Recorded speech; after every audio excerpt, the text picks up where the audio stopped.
비트코인이 전형적인 주말 움직임을 보여주고 있는 가운데 인사를 드려보고 있는 크립토 마토입니다. 오늘 참고로 그렇게 많은 소식이 준비되어 있지는 않습니다. 자, 그런데 한 번씩 보시고 그래도 뭐 이 정도면은 참고할 만하기도 한데 라고 생각하실 법한 소식들을 모아봤습니다. 자, 첫 번째로 지금 보시는 차트, 무슨 차트인 것 같습니까? 녹아버린 잡코인 차트인가? 아닙니다. 터키의 법정화폐인 리라와 달러를 대비해가지고 그 가치를 나타내는 차트인데요. 녹아버렸죠. 달러 가치도 떨어지고 있는데 터키 리라 같은 경우는 완전히 아이스크림도 이런 아이스크림이 없습니다. 국민들은 얼마나 힘들까? 이런 상황에서 달러 가치도 떨어지고 있죠. 반면에 달러 대비 비트코인은 어떻습니까? 계속적으로다가 지속적인 상승 보여주고 있습니다. 자, 물론 하락장 때 가치가 떨어지긴 하지만 큰 그림으로 봤을 때 그 어떤 법정화폐보다도 가치가 올라가고 있다는 것을 항상 기억을 해야 되겠죠. 자, 한편 바이든 같은 경우는 지금 현재 부채 한도에 대해서 계속해서 논의하고 있다. 앞으로 이틀 내로 많은 업데이트가 나올 수 있겠다라고 이야기를 했습니다. 그렇지만 아직 중대한 포인트에는 도달하지 못했다라는 것, 즉 합의에는 이르지 못하고 있다라는 것인데요. 부채 상한 한도가 올라가는 것은 당연한 이야기겠습니다만 어디까지 올릴 수 있겠느냐. 그리고 이런 식으로 계속해서 부채가 쌓여가는 상황 속에서 인플레이션을 과연 잡을 수 있을 것인가. 그리고 이런 식으로다가 빚을 내는 것은 흔히들 미래 세대에 짐을 더욱더 많이 지운다라는 표현을 하곤 하는데요. 미국뿐만 아니라 한국도 마찬가지죠. 빚이 많습니다. 미래 세대들, 여러분들의 자녀들과 자손들을 위해서 여러분들께서 지금 할 수 있는 일은 무엇이 있을까? 야, 이것도 뭐 비트코인 사라고 그 말 하려는 거지. 예, 맞습니다. 비트코인도 좋겠지만은 그 외에도 미래 가치가 꾸준히 유지될 수 있을 만한 자산들을 모아서 물려준다라면은 그거 역시 큰 도움이 될 수 있지 않을까 싶습니다.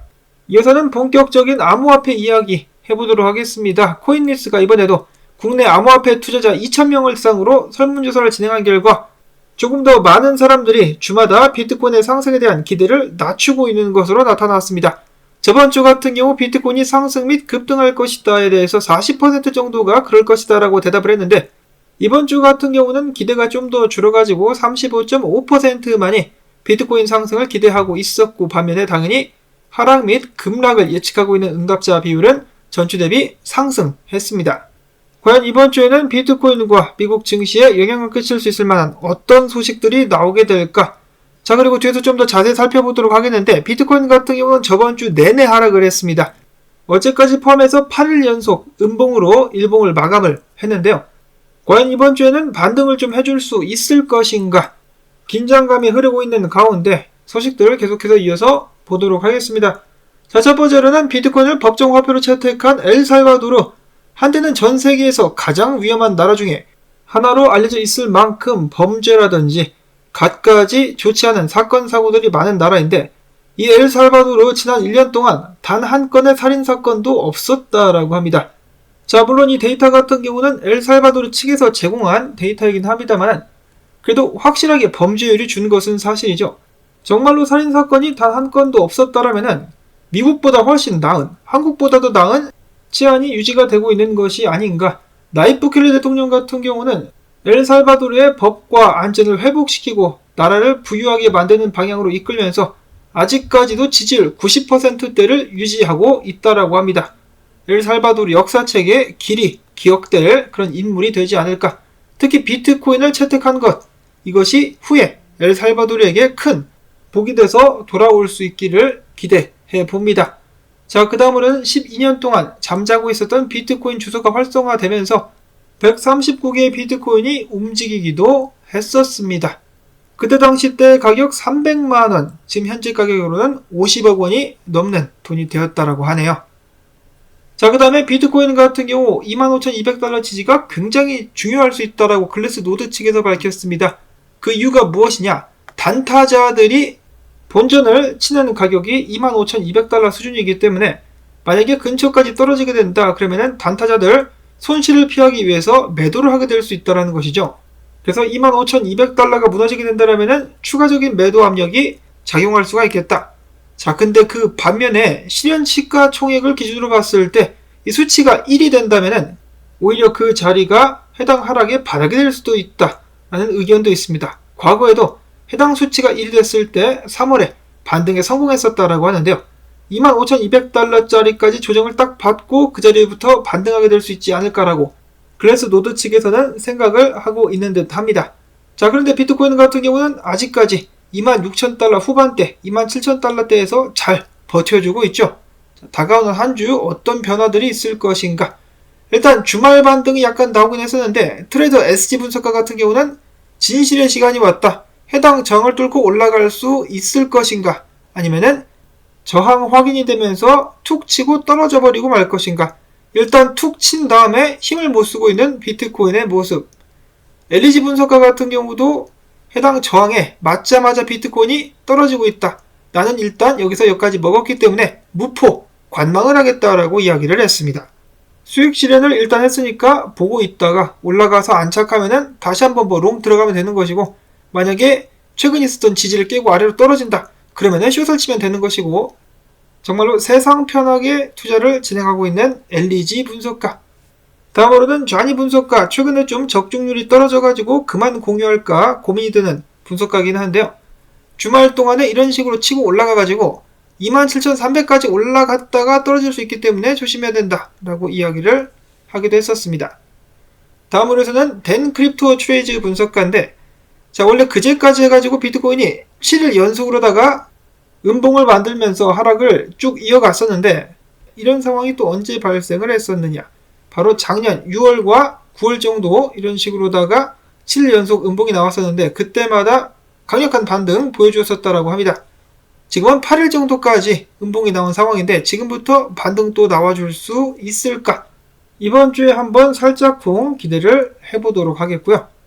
자, 그 다음으로는 이더리움 차트인데 보시면은 주요 저항을 뚫고 올라와가지고 버티려고 하고 있는 모습이 보여지고 있다.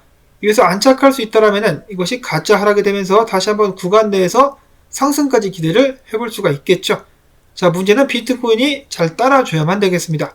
비트코인이 받쳐준다라면 상승 나오겠지만은 그렇게 되지 않는다라면 다시 떨어지게 되고 말겠죠. 다음으로는 짤입니다. 스코틀랜드 한 거리에 비트코인 100서가 이렇게 전시가 되어 있다라고 하네요. 비트코인 로고와 함께 말이죠. 참으로 바람직하다라는 생각이 듭니다. 앞으로도 더욱더 많은 사람들이 비트코인에 대해서 알게 되고 조금이라 할지라도 보유를 선택하는 일들이 많이 생기면 좋겠고요. 다음으로는 기타 소식들 넘어갑니다. 시끌시끌 기타 소식. 일론 머스크가 트위터를 인수할 때 5억 달러 자금까지 제공하면서 돈독한 모습을 보여주었었던 바이낸스와 창업자인 CG. 자, 그런데 일론 머스크가 최근에 사람들의 비난을 받으면서도 세계 경제 포럼의 주요 인물 중에 한 명을 트위터 CEO로 발탁을 하는 등 많은 사람들의 비난을 받고 있는 상황 속에서 바이낸스의 CG가 일론 머스크 트위터 팔로우를 해제했다라고 합니다. 아마도 우리가 모르는 뒷 배경에서 많은 이야기들이 오고 갔을 것 같은데요. 이 둘의 사이에 금이 가기 시작하는 것은 아닌가? 자, 다음으로는 국내 소식. 대한민국은 더 이상 마약 청정 국가가 아니다. 비트코인으로 거래할 시 마약 거래 5% 할인 해준다고 광고를 했었던 유통책 및 투약자들 72명이 이번에 검거가 됐다라고 합니다. 충격적인 것은 그 중에 10대가 5명이나 포함이 되어 있었다라고 하네요. 근데 왜 또 재수없게 비트코인을 쓰고 난리인지 그냥 현금으로 거래할 것이지. 이어서 한국의 암호화폐 범죄의 대부라고 볼 수 있는 권도영 씨, 현지 변호사 측을 통해서 밝히기를 자신의 무죄를 확신한답니다. 그리고 또한 어느 나라로 가는지는 모르겠지만은 송환국에서의 재판에 대한 준비가 되어 있다.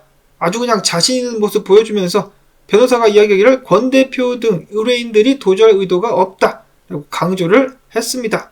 정말 자신만만한데요. 그러다가 뒤통수 한번 세게 맞아봐야 정신을 제대로 차리지. 과거 권도영이는 어땠습니까? 절대로 도망가지도 숨지도 않겠다라고 해놓고 도망가고 숨은 다음에 그 이후에는 전 세계에 법 관련된 관료들을 초청해가지고 해명을 하겠다라고 이야기를 해놓고 한 번 더 도망갔죠. 자, 그러다 잡혔는데 과연 도주할 의도가 없는 것인지. 다음으로는 국내에서도 계속해서 난리가 나고 있는 김남국 씨 관련된 사태.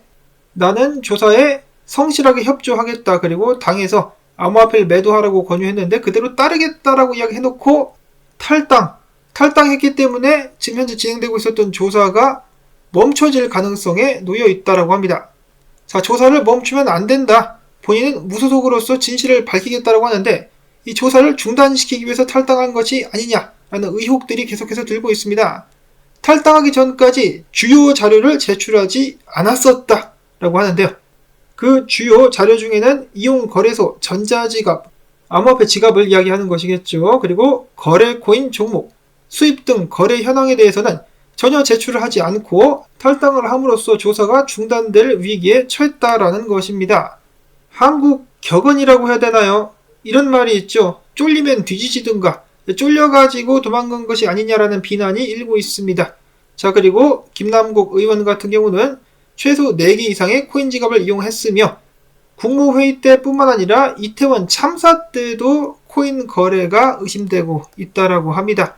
자, 수십 건의 코인 거래 및 에어드랍까지 받아가지고 비난이 일파만파로 번져가고 있는 상황. 본인이 꺼리낄 것이 없고 감출 것이 없으면 그냥 다 까놓고 조사를 받으면 되는데 일단 도망가는 쪽을 선택하면서 더욱더 많은 의심을 받고 있습니다.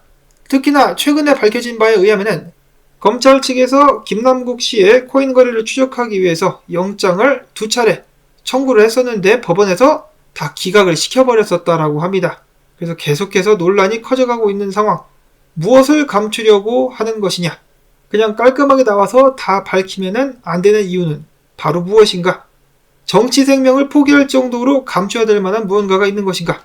대한민국 시민들의 알 권리를 위해서라도 진실이 다 밝혀질 수 있기를 바라보면서 객관적으로 모든 사람들이 납득할 수 있을 만한 결과가 나올 수 있기를 바라며 오늘 영상 여러분들께 도움이 좀 되셨다면 토마토밭 1당 주기 광고 영상 한 편만이라도 마지막까지 꼭 틀어주기 부탁을 드립니다. 여러분들의 도움이 있어야만 계속해서 채널 유지할 수가 있겠죠. 자, 그러면 저는 다음에 새로운 소식 가지고 또 인사를 드리도록 하겠습니다. 안녕히 계십시오.